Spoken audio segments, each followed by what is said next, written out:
Okay, so I'm just going to demonstrate how to make a nice smoked fish kedgeree.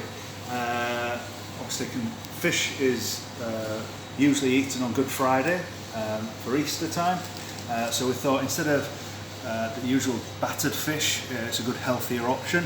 Again, you can have this for breakfast, a brunch, evening meal. It's quite a nice light dish, nice and flavoursome. So today's fish, I've got some smoked bassa. It's great if you can get naturally smoked fish. This is like a dyed fish, but smoked fish is probably the better option, and any fish is suitable.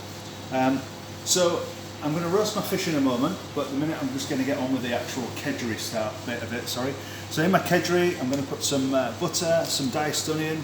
I've got some petit pois, just some frozen peas. Got some nice fresh flat leaf parsley. Got some bay leaves from site, which we grow on site. And then in my spice, I've got a bit of turmeric, a bit of curry powder, some cardamom pods, which I will smash before toasting them, and some cinnamon stick in there as well, and a bit of lemon juice to finish off. We've got some basmati rice, and I've just got vegetable stock today, which is nice and hot.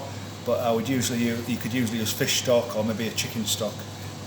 But yeah, so what we'll start with, I've got my pan on.